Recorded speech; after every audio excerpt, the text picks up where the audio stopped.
sosial, budaya, tata kelola infrastruktur ekonomi Kota Bekasi ke Hmm. depan, Bang. Catatan terbesar dari kemajuan Kota Bekasi, karena dari awal kan Abang ingin sekali mengutarakan kemajuan. Iya, betul. Catatan kemajuan Kota Bekasi ke depan tuh versi Bang Alim tuh seperti apa? Silakan, Bang. Kota Bekasi sampai saat ini belum ada, ya kan? Perguruan tinggi negeri Kota Bekasi belum ada sampai saat ini.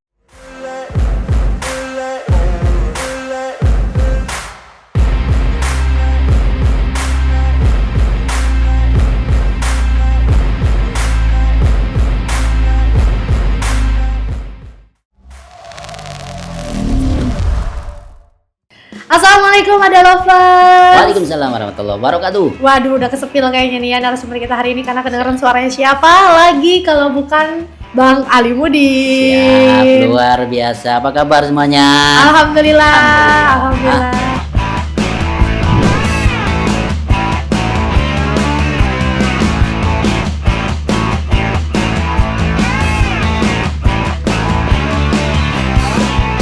Bang Alim ya. Alhamdulillah. Bang Alim, Sehat-sehat.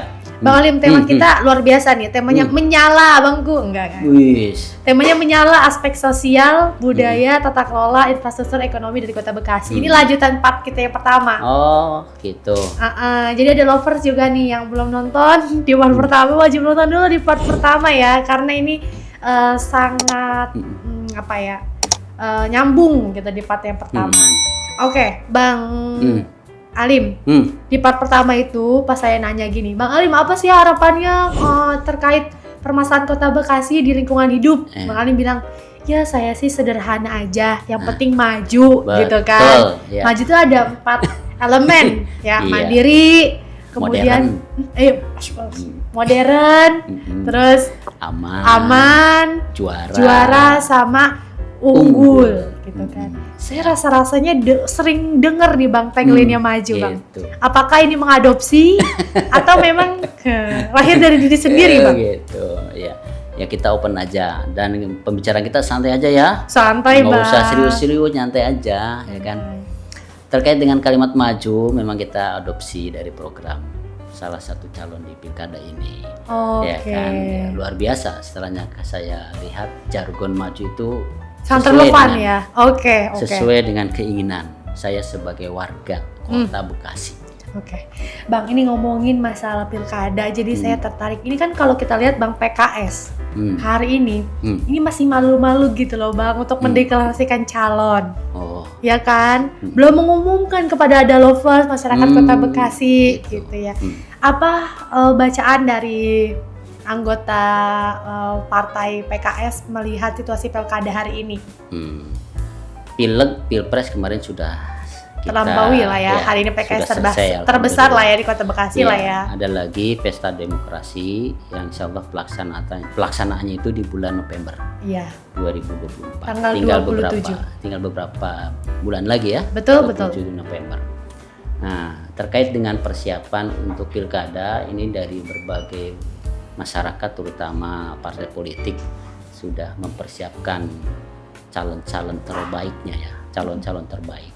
Tapi khusus untuk PKS nih, Mbak, kita sudah punya jagoannya. Oh, udah punya. Punya jagoannya. Kok belum disepil sih, Bang? Sudah banyak. Jagoannya tidak lain adalah Bang Heri Koswara. Wah, luar biasa. Jadi sudah mendapatkan rekom. Sementara tapi belum dideklarasiin ya, Bang ya? Kan belum saatnya. Oh, belum saatnya ya. Iya, kan tapi sudah disepil tipis-tipis lah ya. Iya, Thank sudah you dapat loh. rekom dari DPP pusat. Oke, Di satu sisi partai-partai yang lain kan masih cair lah. Di dalam internalnya masih ada kompetitor internal yang siap nanti akan didorong mendapatkan rekom dari partai tertentu. Targetnya apa sih Bang di pilkada kali ini PKS? Targetnya tidak lain menang lah jadi wali kota. Iya kan? Gitu, kita maju targetnya adalah menang. Kita PKS dipilih kemarin sebagai partai pemenang. Iya. Dan sudah saatnya kita untuk menang juga di eksekutif. Bacaannya gimana Bang? Pilkada kali ini bacaannya gimana dari PKS? Pilkada kali ini PKS harus menang. Dan Kota Bekasi harus maju. Luar biasa. Siap. Maju bersama PKS. Siap. Maju bersama PKS. Oke. Untuk itu dukung dan menangkan PKS. Boleh lah ya. Abis ini ya nanti kalau sama Bang Alim lagi bagaimana? Oke Bang Alim, karena kita ngomongin Bekasi ya. Kemarin kan kita ngomongin lingkungan tuh waktu itu ya. Oh iya, betul. Saya ingat-ingat dulu nih. Iya. Kan. Oke dah, siap dah. Udah inget ya? Siap. Udah, nyambung dah. Minum dulu dah. Siap. Kita nyambung dulu. Bismillah. Ngomongin aspek sosial, budaya, tata kelola, infrastruktur, ekonomi, ya ada lovers Bang Alim juga. Ini kan sangat bersinambung, bersinergi dengan dampak lingkungan hidup yang kita obrolin sebelumnya, betul. Gitu kan. Di sana Abang sampaikan bahwa hari ini Kota Bekasi dalam pengelolaan sampah yang memang kemarin fokus pada PSL, ya kan, pengelolaan sampah energi listrik, kemudian ternyata dibatalkan project ini gitu ya karena beberapa lain hal yang kita sudah spill. Ya kalau ada lovers kenapa? Jadi bisa cek di part kita yang pertama. Selanjutnya Bang, aku belum tanya waktu itu dampaknya saat proyek PSL ini dibatalkan, ya kan? Apa sih dampaknya Bang saat PSL dibatalkan? Dampaknya terutama kepada pemenang tender ya. Pasti mereka kan akan mengajukan gugatan, ya kan, pada pemerintah. Kenapa ini dibatalkan oleh pemerintah? Dan pembatalan adalah pembatalan sepihak. Dan ini kita harus mempersiapkan. Kalau dari posisi pemerintahnya Bang, ada dampak nggak sih kalau saat PSL ini dibatalkan? Iya, jelas dong dampaknya. Bahwasanya pengelolaan sampah ini tidak ada dan belum berjalan untuk pengelolaan sampah yang lebih efektif, efisien lagi. Jadi masih begini-begini aja. Oke. Ya kan? Tapi kan enak Bang, daerah kali saya nggak tahu ya, tapi ini masih ada atau enggak. Teman saya tuh ada yang tinggal di daerah Bantar Gebang, yang rumahnya itu dilewatin sama truk sampah Bang. Akhirnya kan dia untung karena walaupun dia menghirup bau setiap harinya, tapi kan dia dapat uang ini ya, uang apa namanya? Uang kompensasi gitu ya Bang. Itu kan satu contoh. Nah, ketika proyek PSL ini tidak dibatalkan, artinya masih dilakukan, mereka akan dapat itu lagi atau enggak Bang? Jadi gini, tadi kan di awal bahwasanya pengelolaan sampah yang ada Kota Bekasi ada 2. Yang pertama punyanya DKI, yang tempatnya itu di Kota Bekasi, tepatnya di Bantar Gebang. Jadi sampah yang ada di kota sampah yang ada di DKI dibuang ke Bantar Gebang. Yang tentu saja ini kan harus ada kompensasi. Kompensasi ini sudah dijelaskan dalam perjanjian kerjasama antara pemerintah DKI dengan pemerintah Kota Bekasi. Bentuk kerjasamanya apa? Ya diperbolehkan DKI membuang sampah ke Kota Bekasi. Tetapi harus ada benefit dong, ya kan? Kota Bekasinya benefitnya apa? Benefitnya tidak lain harus ada dana bau buat warga yang setiap bulan itu kompensasi ada. Lah ya. Yang kedua adalah kompensasi. Kompensasi ini terkait bahwa dampak daripada TPST Bantar Gebang ini harus memberikan sumbangsih untuk pembenahan infrastruktur yang ada di lingkungan Kecamatan Bantar Gebang khususnya. Nah, itu jadi ada 2 manfaat nih. Pertama, kita menerima dana bau untuk masyarakat. Yang kedua adalah dana kompensasi untuk pembangunan di khususnya di Kecamatan Bantar Gebang. Beda hal dengan di Sumur Batu itu punyanya warga Kota Bekasi, ya, yang sekarang terkait dengan program untuk pengelolaan sampah berbasiskan energi listrik kemarin kan sudah dibatalkan ya oleh pemerintah, ya kan? Seperti itu. Udah itu kan episode yang lalu, kita jangan bicara hal yang sama lah. Kita next aja ke depan apa nih, masih banyak kok permasalahan Kota Bekasi yang perlu kita gali, kita kupas. Betul. Tapi gini Bang, ngomongin Kota Bekasi itu kan ngomongin paling sektor itu adalah ngomongin pemimpinnya. Nahkodanya ya kan gitu ya. Hari ini kan Kota Bekasi dinahkodain oleh Bapak PJ Wali Kota Bekasi, Bapak Raden Gani Muhammad. Iya, betul. Kemudian salah satu faktornya di PSL itu dibatalkan kan karena komunikasinya kurang baik antara eksekutif dan legislatif. Tapi tanggapan Abang gimana sih dari seni komunikasinya beliau itu? Yang dibangun tuh gimana sih Bang? Gak apa-apa lah ya. Kalau boleh saya kan? lihat nih, saya baca bahwasannya PJ Wali Kota ini cuci piring nih. Rajin berarti Pak. Rajin loh beliau loh. Artinya permasalahan-permasalahan di sebelumnya yang sekarang itu harus menyelesaikan, ya kan, sehingga tidak mengikuti dari awalnya kan. Ini cuci piring kan permasalahan. Pertama permasalahan terkait dengan PLTSA, kemudian juga kemarin kan sempat rame-rame terkait dengan PLH. Iya ya iya. Kan? PLH juga sampai rame-rame kan? Ya walaupun udah ditindak sih ya. Ditindak, ya kan? Seperti itu. Ya mudah-mudahan PJ Wali Kota sabar, tabah terus untuk bisa memberikan kendali dalam. Bang Alim deket ya tapi Bang Alim kedekatannya seperti apa dengan Pak PJ? Kedekatannya perlu dievaluasi lah. Oke. Kita ngomongin masalah budaya ya Bang ya, tentunya infrastruktur juga ekonomi Kota Bekasi. Nah, saya ngomongin infrastruktur. Hari ini kan yang paling menjual dari Kota Bekasi ini kan akses infrastrukturnya yang bagus. Ya, betul. Karena memang hari ini juga proses pembangunannya setiap tahun selalu digencarkan oleh pemerintah Kota Bekasi. Bagaimana Abang membaca proses pembangunan infrastruktur di Kota Bekasi? Saya berapresiasi terhadap pemerintah Kota Bekasi terkait dengan pembangunan infrastruktur, jempol lah. Good. Bagus. Tangan untuk pemerintah Kota Bekasi guys. Good dengan pembangunan terus. Guys untuk pemerintah Kota Bekasi. Luar biasa. Oke. Tapi di satu sisi Mbak, ya kan, pembangunan infrastruktur harus seimbang dengan lingkungan. Apa yang harus diselaraskan diseimbangkan dengan lingkungan, ya kan? Pertama terkait dengan dampak banjir, banjirnya, ya kan? Ini yang menjadi konsen kami, ya kan? Konsen kami. Karena banjir ini kan di Kota Bekasi sudah menjadi apa ya? Tren ya. Tren. Bekasi kota banjir. Dan inilah kewajiban kami untuk menuntaskan banjir di Kota Bekasi. Paling tidak kita meminimalisir. Artinya tren dari Bekasi Kota Banjir menjadi brand Bekasi Kota Maju. Kota nyaman, kota maju, kota aman. Masuk ya saya Bang ya? Siap. Saya masuk ya improve-nya. Masuk. Siap. Dari Kota Banjir jadi Kota Maju ya. Apalagi nih Mbak sini, ini mungkin kabar gembira. Bahwasanya Kota Bekasi sudah menjalankan amanah Perda, yaitu Perda Drainase nomor 6 tahun 2020. Karena ketika banjir besar itu kan di Januari 2020.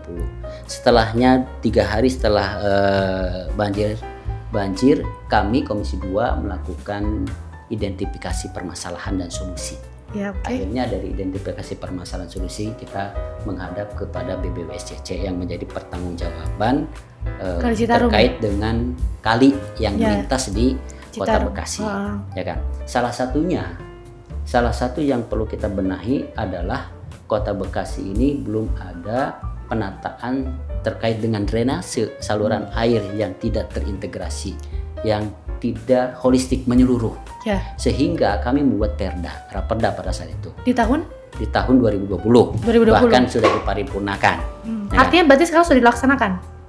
Amanah dari Perda Drainase 2020 bahwasanya Kota Bekasi harus membuat rencana induk blueprint sebagai standarisasi untuk melakukan tahapan-tahapan dalam menuntaskan banjir di Kota Bekasi. Dan kita kemarin sudah menganggarkan terkait dengan DED. Drainase? Anggaran DED untuk kajian terkait dengan rencana induk blueprint drainase di Kota Bekasi. Dan sudah berapa Bang? Total anggarannya berapa itu? Banyak. Fantastis ya? Fantastis. Wow. Tapi alhamdulillah. Spill dikit boleh nggak Bang? Ya kan. Tetapi alhamdulillah nanti kita kaji doang. Tetapi alhamdulillah itu menghasilkan satu gagasan sistem yang insya Allah jitu untuk bisa menanggulangi banjir Kota Bekasi. Tapi hari ini prosesnya sudah dilaksanakan? Baru proses untuk perencanaan. Perencanaan ini kan perencanaan jangka pendek, jangka menengah, dan jangka panjang. Ini 20 tahun ke depan. Sebagaimana DKI kan. DKI dalam perencanaan penanggulangan banjir itu mengambil rencana ini tahun 70. Tahun 70 ya, bertahap. Sementara Kota Bekasi ini baru tahun ini 2023 punya master plan, rencana induk Selama 20 tahun ke depan? Iya, untuk penataan penyelesaian banjir di Kota Bekasi.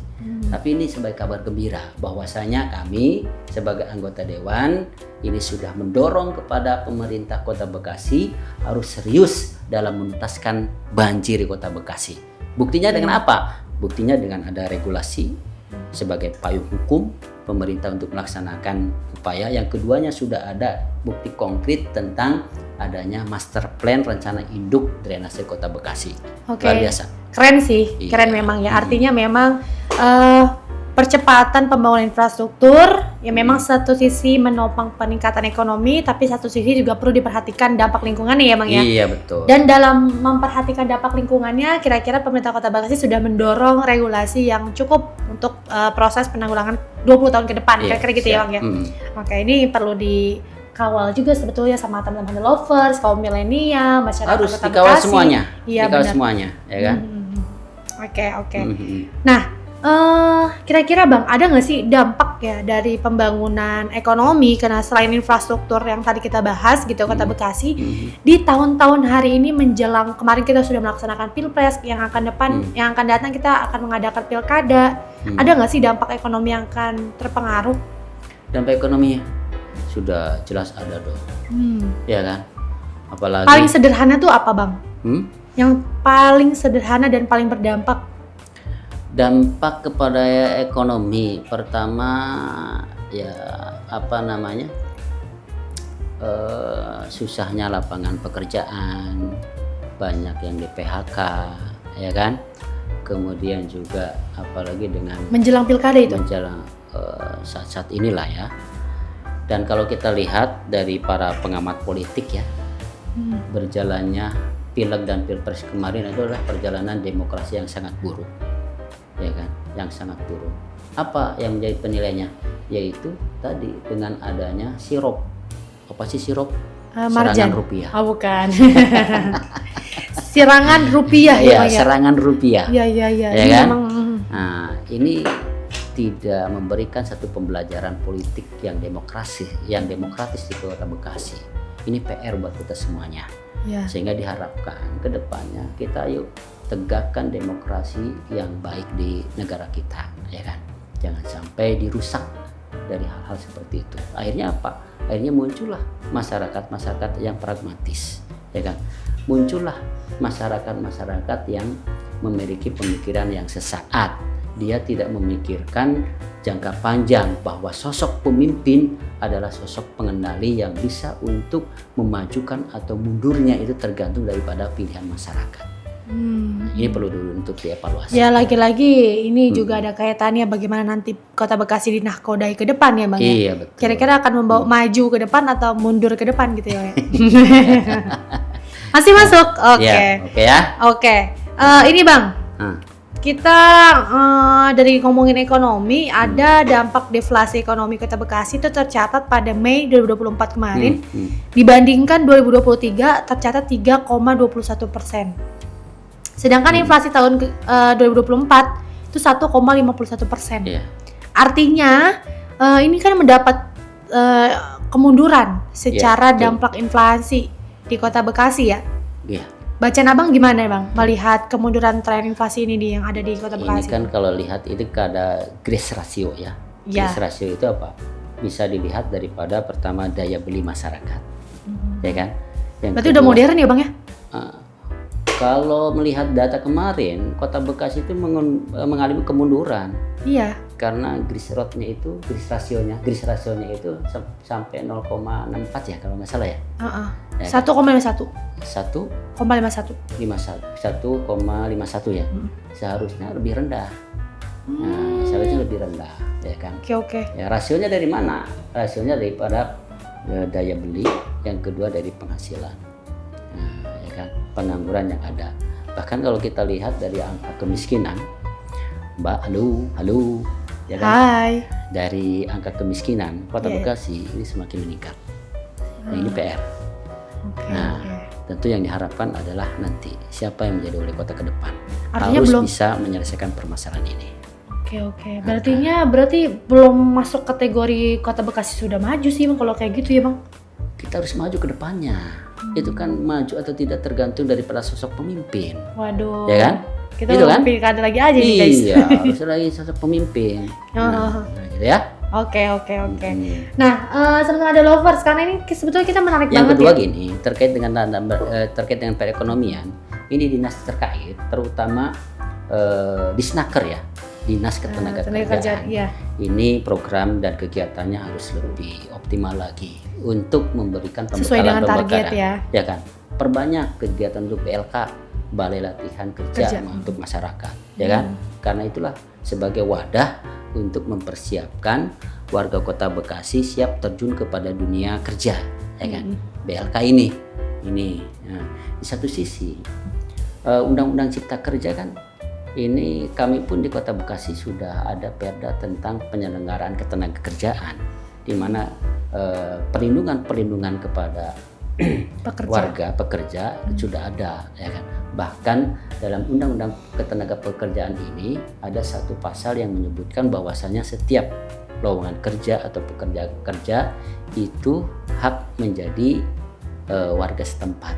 Artinya ketika ada lowongan kerja, warga lokal yang lebih didahului ya. Dahulukan warga lokal, dahulukan warga Kota Bekasi. Nah, inilah payung hukum yang kami perjuangkan dalam rangka peningkatan ekonomi di Kota Bekasi. Seperti itu, Mbak. Oke. Ya artinya memang kita sudah maksimal lah ya, Bang ya. Sudah maksimal. Tinggal proaktif gimana masyarakat di bawah ya. Iya, betul. Menarik. Oke. Siap. Selain ngomongin ekonomi, saya tertarik ngomongin budaya nih, Bang. Budaya ya kan? Ngomongin budaya karena kan Kota Bekasi nih kalau kita fokusnya cuma ngomongin ini Bang, ekonomi aja, ngomongin infrastruktur aja, pembangunan aja gitu ya. Kita rasa-rasanya kurang merawat, menjaga lestari budaya kita di Kota Bekasi Bang. Ya kan Kota Bekasi unik. Betul. Unik gak sih Bang? Iya. Unik banget gitu ya. Nah, tradisi budaya di Kota Bekasi yang paling unik, karena kata Abang tadi unik juga, saya menarik nih Bang Alim. Versi Bang Alim, tradisi budaya Kota Bekasi yang paling unik apa? Budaya yang perlu dilestarikan. Ini adalah budaya-budaya yang peninggalan dari nenek moyang kita ya. Apa itu? Dari moyang kita. Misalkan saya orang Mustikajaya. Misalkan di Mustikajaya ini setiap tahun ada perlombaan beduk dan dondang. Beduk dan dondang. Beduk dan? Dondang. Beduk dan dondang. Beduk Bang. Beduk. Pukul beduk. Iya. Dondang itu adalah apa? Makanan khas Bekasi. Oh iya. Kan? Nah, sampai saat ini alhamdulillah itu dilestarikan. Bahkan antusias masyarakat ini semakin tahun semakin euforia terkait dengan penyambutan budaya beduk dan dondang. Nah, ini yang harus kita lestarikan. Di sisi lain juga yang perlu kita dorong kepada pemerintah adalah terkait dengan karakteristik infrastruktur yang mencerminkan budaya Kota Bekasi. Mbak Misti, kalau saya jalan-jalan ke Cirebon, kan jalannya ke Cirebon kan gedungnya itu semuanya pakai apa ya, budaya semua ya, luar biasa ya kan. Kemudian juga ke mana lagi tuh, ke Purwakarta juga luar biasa. Iya. Nah, sementara bangunan yang ada di Kota Bekasi ini langka sekali yang mencerminkan budaya Kota Bekasi. Budaya Kota Bekasi apa? Budaya Kota Bekasi dalam segi infrastruktur tidak lain adalah Gigi Balang. Gigi Balang ya, yang ini. Nah, iya. Nah, itu budaya infrastruktur Kota Bekasi ya, Gigi Balang. Dan untuk mendorong pelestarian kebudayaan ini kita sudah membuat perda terkait dengan kebudayaan. Nah, apa itu Bang? Perda apa? Perda tentang kebudayaan namanya. Perda Kota Bekasi Kebudayaan. Oke. Di sana membahas apa? Pelaku seni budaya. Nah, artinya pelaku seni budaya di masyarakat kan banyak. Pegiat wayang, misalkan itu. Ya kan, pencaksilat, kemudian juga apa namanya? Topeng dan sebagainya, ya kan? Mereka harus diberikan pembinaan, mereka harus diperhatikan sehingga kepada masyarakat Kota Bekasi sebagai pelaku seni budaya, daftarkan statusnya itu ke Dinas Kebudayaan Kota Bekasi, sehingga mereka punya hak untuk dibina, ya kan. Yang keduanya kita juga mendorong Perda ini adalah bangunan-bangunan kedepannya itu harus mencerminkan budaya Kota Bekasi, harus ada gigi balangnya, ada kulturnya ya, ada kulturnya, ciri khas. Ya betul, ciri khas Kota Bekasi. Iya, sekarang bahkan melintas kan dari mana Pak? Dari Kalimalang. Saya lewat Kalimalang. Kalimalang ya. Terlihat nggak budaya gedung-gedung ini? Ada budaya padat Bang. Budaya padat ya. Ya memang belum terlihat ya, belum terlihat ya Bang. Ya, belum terlihat. Ya ini lagi-lagi ya dipengaruhi nanti lah bagaimana Kota Bekasi dipimpin ke depan ya. Apakah membawa Kota Bekasi lebih maju atau tidak gitu ya. Kira-kira kayak gitu. Oke. Ngomongin budaya, saya tertarik Bang, ini ada kabar mengenai bus pariwisata yang katanya kabar-kabarnya akan dibeli oleh Dinas Pariwisata. Bagaimana itu Bang tindak lanjutnya? Nanti kita akan cross check ya, karena sampai saat ini belum ada pembahasan dan belum ada laporan dari Disparbud terkait dengan perencanaan pariwisata. Yang jelas terkait dengan pengelolaan pemerintah, yang salah satunya adalah penyediaan akomodasi masyarakat, terutama pelayanan untuk bus pelayanan masyarakat. Kita juga sudah mendorong untuk di setiap koridor, ya kan, koridor pemerintah harus menyediakan bus gratis, ya seperti DKI. Kemarin waktu bulan kemarin kan sudah ada koridor 1. Koridor areanya tidak lain adalah perumahan Vida ke Sumarekon. Artinya masyarakat ketika memanfaatkan itu gratis, Pak. Dari perumahan Vida ya? Iya, dari perumahan Vida. Pernah naik ke ini? Saya pernah ke perumahan Vida tapi saya nggak pernah naik gitu. Oh, itu kali-kali lah, gitu. Ya kapan-kapan lah ya kalau diajak ya. Itu pelayanan publik. Sahabat Ada Lovers ya. Jadi pada poinnya adalah sebetulnya kalau ngomongin budaya ya, ini untuk menjawab ini Bang keresahan di bawah. Kok pemerintah kayaknya fokus di isu ekonomi aja, pembangunan aja. Ternyata pemerintah juga sudah fokus dalam fokus budaya yang tadi untuk ada mendorong perda untuk pengembangan pegiat-pegiat kebudayaan gitu kan. Kemudian juga sudah mulai fokus memikirkan bagaimana kultur Bekasi tetap terjaga, identik gitu kan, punya ciri khas. Ini juga sudah dirancang tadi sama Bang Alimuddin sudah dikabarkan kepada kita semua. Namun nanti tindak lanjut seperti apa lah kita menunggulah dari Dinas Pariwisata lah, kira-kira seperti itu ya Bang ya. Oke, terakhir nih Bang, obrolan kita mengenai aspek sosial budaya tata kelola infrastruktur ekonomi Kota Bekasi ke depan Bang. Catatan terbesar dari kemajuan Kota Bekasi, karena dari awal kan Abang ingin sekali mengeluarkan kemajuan. Betul. Catatan kemajuan Kota Bekasi ke depan tuh versi Bang Alim tuh seperti apa? Silakan Bang. Catatannya luar Kota biasa. Bekasi maju ketika 1, 2, 3 gitu. Kira-kira apa Bang? Biasa. Catatan tidak lain adalah harus melaksanakan misi. Misi itu turunannya tidak lain adalah program dan kegiatan. Pertama, supaya Kota Bekasi maju, pertama harus mewujudkan Kota Bekasi yang modern. Programnya apa? Ya ini, membangun infrastruktur yang berbasiskan teknologi dan berwawasan lingkungan. Ini ya. Yang keduanya pelayanan 24 jam untuk non-stop. Baru modern tuh, ya kan? Apotek aja nggak tutup ya? Iya, apotek aja nggak tutup 24 jam. Iya, seperti itu, ya kan? Nah, ini kegiatan salah satunya apa? Kegiatan salah satunya tidak lain menyediakan pelayanan berbasiskan digital di setiap 56 kelurahan Kota Bekasi. Dan saya bermimpi karena ini menjadi satu kebutuhan masyarakat di setiap RT itu harus ada WiFi dan sebagainya. Kemudian yang kedua tidak lain adalah mewujudkan Kota Bekasi yang aman dan nyaman, ya kan, ya Mbak ya. Programnya apa? Tidak lain adalah membangun sistem transportasi publik terpadu. Terpadu tadi semuanya ya terlayani. Kemudian perbaikan infrastruktur jalan, drainase kota dan lingkungan, perbaikan supaya nyaman. Kemudian yang berikutnya apa ya kan, tadi mewujudkan Kota Bekasi yang juara dalam hal apa? Dalam berbagai hal, Seperti apa? Membangun sistem tata kelola pemerintahan yang baik dan bersih. Baik dan bersih. Contoh baik dan bersih kan di Kota Bekasi ini terkenal dengan jual beli jabatan ya. Wow.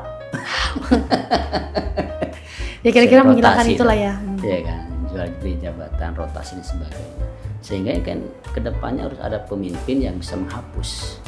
Ya kan, bahwasanya jenjang karir, yang jenjang karir seseorang, jenjang karir ASN ini bukan berapa besarnya yang disetorkan oleh kepada kepala dinas, bukan kepada wali kota, iya. Tapi dia jenjang karirnya tidak lain adalah kinerjanya. Sehingga dengan kinerja yang bagus ini akan menyambung estafet program dan tercapainya indikator kinerja utama di setiap dinas. Berarti dipengaruhi oleh pemimpin yang berani dan tegas ya Bang ya? Tegas, mimpin. Oke, selanjutnya Bang. Ya kan, juara kan? Iya. Nah, berikutnya tidak lain adalah SDM yang unggul, ya kan? Kota Bekasi ini kan saya merasa prihatin, ya kan? Kota Bekasi itu belum punya perguruan tinggi. Contohlah, saya dari Kuningan, ada perguruan tinggi Kuningan. Iya. Kota perguruan tinggi negeri Kuningan. Kota Bekasi sampai saat ini belum ada. Ya kan? Perguruan tinggi negeri Kota Bekasi belum ada sampai saat ini. Padahal ini menyangkut ke berbagai hal. Ketika di Kota Bekasi ada perguruan tinggi negeri, pertama dari segi ekonomi ini sangat membantu, ya kan? Iya. Ya kan, tidak perlu peningkatan SDM juga ya Pak. Yang kedua peningkatan SDM, ya kan? Semuanya akan memiliki keuntungan ketika Kota Bekasi memiliki perguruan tinggi negeri. Oke, luar biasa sekali nih Bang Udin. Terima kasih nih. Siap, sama-sama. Udah ngobrol-ngobrol sama teman-teman Ada Lovers di Ada Parlamentaria. Ini isinya banyak banget bocoran-bocoran tipis-tipis nih mengenai masa depan pemerintah Kota Bekasi, kira-kira seperti itu ya. Ya kita harus peduli ya terhadap kemajuan Kota Bekasi. Kalau bukan kita siapa lagi ya Bang ya? Iya betul. Sehingga yuk sama-sama. Jadi momentum nanti untuk mengusung memimpin wali kota itu adalah momentum tepat. Jangan pilkada ya. Jadi pilkada ini teman-teman untuk menentukan ya. Punya yang top. Ya boleh lah ya, nanti promo iklan di sini ya Pak ya. Oke, jadi pada poinnya sahabat Ada Lovers, pilkada nanti juga menentukan banyak hal dari aspek lingkungan, ekonomi, pembangunan sampai budaya. Dan tadi obrolan saya bersama Bang Alimudin ini menentukan bagaimana nanti Bekasi ke depan itu dipengaruhi oleh pemimpinnya. Dan artinya pemirsa sahabat Ada Lovers dan juga seluruh masyarakat Kota Bekasi punya pionir utama ya untuk menentukan itu ke depan. Dan terakhir saya Resi Maulida dan juga narasumber kita Bang Alimudin pamit undur diri. Terima kasih, sampai jumpa lagi. Satu lagi Mbak, saya yang belum sampaikan, pertama dari semua perbaikan itu yang perlu kita evaluasi terkait dengan belum optimalnya pendidikan yang berkarakter.